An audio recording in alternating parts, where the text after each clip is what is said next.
Hey everyone, it's Ethan or Miist back again for another video today, and welcome back to the channel, guys. We're here again for yet another video. Going to be talking about every movie I watched last week.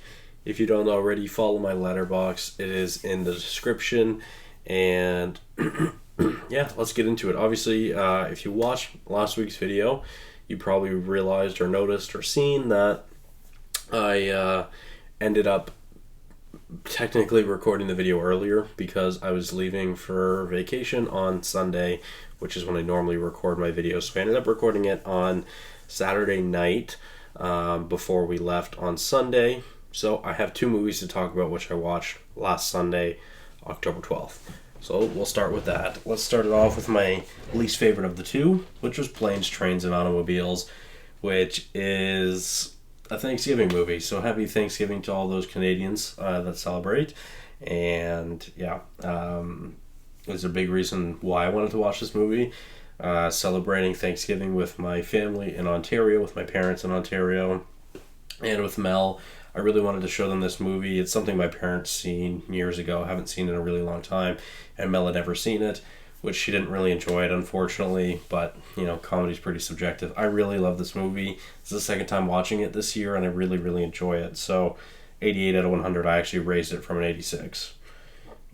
Excuse me, and then let's move on to The Plane Watch, which Mel and I watched together, which was K-Pop Demon Hunters.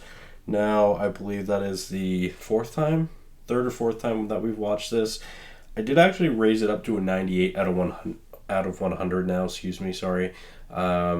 which, yeah, I mean, I really love this movie. It's now back to my favorite movie of the year. I recently lowered Neza 2 down to a 98 because I want to rewatch it before I commit to the rating, and I ended up ranking K-Pop Demon Hunters a 98. So I'm now considering it my favorite movie of the year again. So that's cool.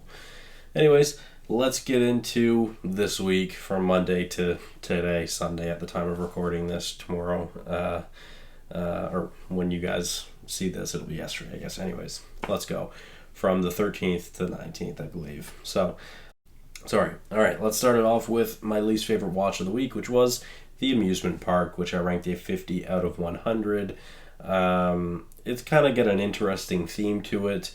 Also, yeah. Sorry, before we get into this, I forgot to mention I am sick. I got sick on Tuesday of my trip, so if you can tell, sorry, and I've been coughing. My throat's in rough shape. I've been sick since Tuesday. I got sick on Tuesday, and yeah, we're coming up on a week now. I got Mel sick too, unfortunately, so yeah. Anyways, let's get into the movies. Starting it off with The Amusement Park, which is a George A. Romero movie, which I wanted to watch. It's kind of a short film. It's like 56 minutes or something, I think. And it's okay. Truthfully, I just don't think it really conveys what it's trying to convey. Although it's a super chaotic film, which I think is what it's trying to convey, you know, from a perspective of an elder. And it's fine. I just don't think it's anything special. I think it's just fine. Ranked it a 50 out of 100. Let's move on to Creep 2, which I ranked a 52 out of 100. I never really felt frightened or scared or even much of a thrill while watching this movie, especially not compared to the first. And, you know, these like Mark Duplass jump scares just never really scared me in either of the movies. So, yeah, ranked this a 52 out of 100. Let's move on to Creep, which I ranked a 60 out of 100. I thought it was decent. Similarly, I didn't really feel much fright during this movie, which I guess is a pretty uncommon thing. A lot of people are scared or are very scared of this movie. So, yeah, I guess, I don't know, maybe I'm just starting to get used to found footage films, but it never really had me on the edge of my seat. But yeah, ranked it a 60 out of 100. Let's move on to Warm Bodies. Still kind of continuing my trend of zombie films this week. I only watched, I think, 4 or 5 this week, but yeah, Warm Bodies I ranked a 61 out of 100. Quite a different spin on zombies, which is nice to see some unique take on zombies. And this is a decent movie as well. Ranked it a 61 out of 100. It's decent. Let's move on to Zombies 4, Dawn of the Vampires, which Mel and I watched while we were on vacation, and I ranked it a 68 out of 100. And honestly, I enjoyed this far, far, far more than I ever thought I would. This ends up actually being my highest ranked of the franchise now. And yeah, it's kind of easily predictable. I mean, you can probably kind of predict that for most Disney Channel movies. But Mel and I watched all three of these last Halloween-ish, I believe, in September, I think. And yeah, just kind of wanted to watch it as well. Anyways, it's decent, ranked at 68 out of 100.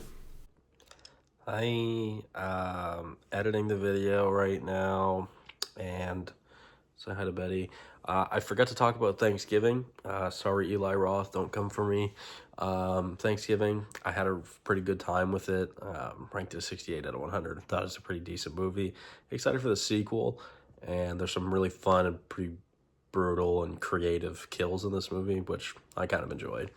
And yeah, anyways, sorry. Let's move on to Love in the Villa, which is something my mom wanted to watch for her birthday. So we decided to put that on, and my mom has seen it before. She liked it. She likes Netflix originals or Hallmark movies, whatever you want to call them. They're basically the same thing. And yeah, I mean, this is actually an enjoyable film if you want to enjoy it, right? I wasn't really looking forward to watching this, but I actually ended up having a splendid time with it. I enjoyed it a lot more than I thought I would. Is this a great movie? No, probably not, but I had a good time with it. I had fun with it. Plus, Mel and my mom both enjoyed it as well. So, 74 out of 100. Let's move on to Peninsula, which is a sequel to Train to Busan, which I rewatched this week, which we'll talk about later. And yeah, I ranked this as 74 out of 100. There's a lot of negative reviews about this film.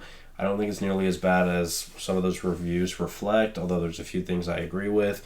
It does feel like this was just a made for America sequel, which you can kind of tell by the CGI, but that also could have maybe been because of COVID. It came out during 2020, or came out on 2020, so I'm not sure around what time it came out. If it was like later in the year, who knows? It definitely could have been affected by COVID, but if it came out earlier in the year, then similarly, who knows? It might not really have been that affected. So nonetheless, I ranked this as 74 out of 100. I thought it was good, and I had a good time with it.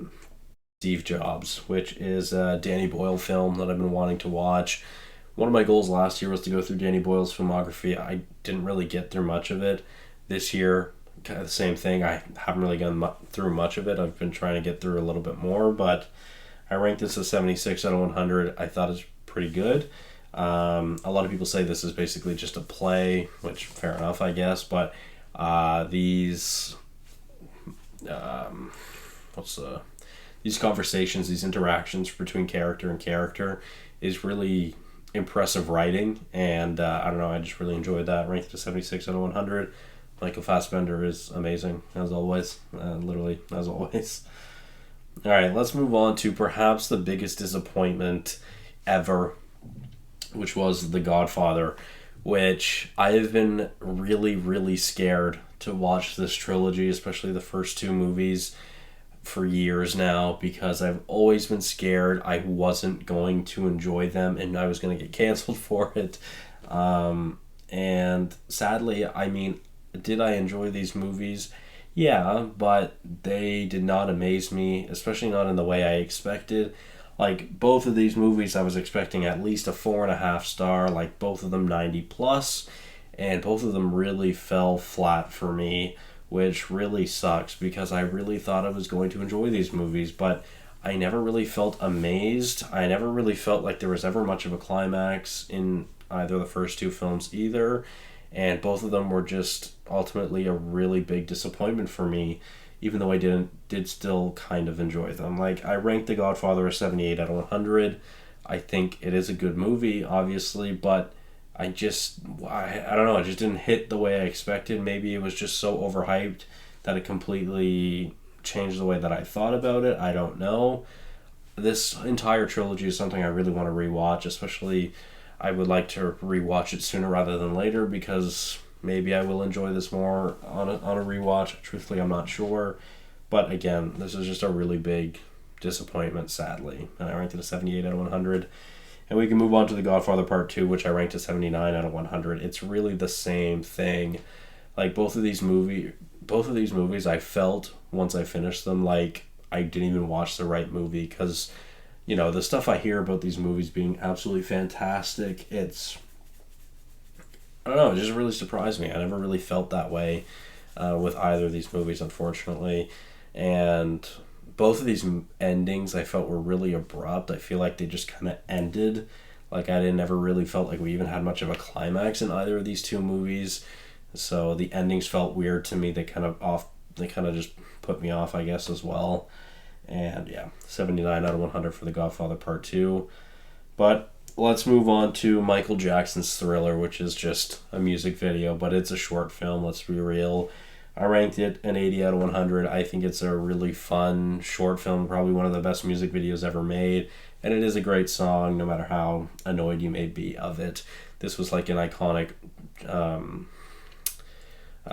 music video of my childhood as well. I just remember rewatching it a lot when I was a kid for some reason, which is maybe why I like zombies so much now. Who knows? Anyways, let's move on to The Godfather Part 3, which I did watch as well, and that's actually my favorite of the trilogy, and I'm probably the only person on earth that has ever said that. But I loved the ending of this movie. The entire opera scene, plus the way this movie ends, it actually feels like a climax, and it feels like an earned climax that I really, really enjoyed. After spending like 6.5 hours with or 6 hours with some of these characters or whatever. Anyways, I really enjoyed The Godfather Part 2, actually. Like I said, I ranked it an 81 out of 100. Definitely my favorite of the trilogy, which is crazy to say, so I'm sorry. But again, hopefully on a rewatch, my ratings will change for the better for all of these movies. Let's move on to Harry Potter and the Deathly Hallows Part 2, which I ranked an 88 out of 100, which I did not change the ranking from when Mel and I watched this earlier this year with our friends in January, because we didn't finish it last year. But yeah, this didn't change, ranked an 88 out of 100. It's a good way to end the franchise, although I really don't care for the ending still. That's just my personal beef with the movie, I guess. But yeah, there's a lot of hype moments, and I enjoy those hype moments. Let's move on to Deathly Hallows Part 1. Same thing. I didn't change the ranking. Ranked it a 90 out of 100. This is still my second favorite of the franchise. I really, really enjoy this movie. It's amazing. It's the best cinematography throughout the entire franchise. Not even close. Like, nothing even comes close to it. And it's a really underrated movie in the franchise, in my opinion, as well. 90 out of 100. Let's move on to Zootopia. Mel, my mom, and I went to the Toronto Zoo when we went to go visit my parents in Ontario last week, and that night I started to feel sick, and we ended up watching Zootopia just for fun. This is something we wanted to show my mom because she'd never seen it, and we always make jokes about my mom's Letterboxd reviews because some of them make no sense. She'll rank this movie that no one's ever heard of a 3.5, and then she'll rank like an actually good movie like a 3-star, and she never ranks anything above a 4-star. And we've had conversations with her about it. Even like her top 4 movies, she wouldn't rank a 5-star for some reason. But anyways, she ranked Zootopia 4 stars, so I think it was a successful watch. And now we're ready to watch Zootopia 2 once it comes out, and Mel's very excited for that. It's definitely one of her most anticipated of the year, so we're looking forward to that. And let's talk about Train to Busan, which is my favorite watch of the week, which I ranked a 98 out of 100. Watched it on the plane. This is a very emotional zombie film that I really, really love. It's still one of my favorite foreign films. I didn't change the ranking from it from when I ranked this a 98 out of 100 previously. I think it's still probably my favorite Korean movie, I think, as well. So, yeah, very interesting. But I love this movie, 98 out of 100. Thank you guys all so much for watching. Hope you did enjoy. I need to go rest my voice now. I'm back to work tomorrow. I'll see you guys in the next one. Bye-bye.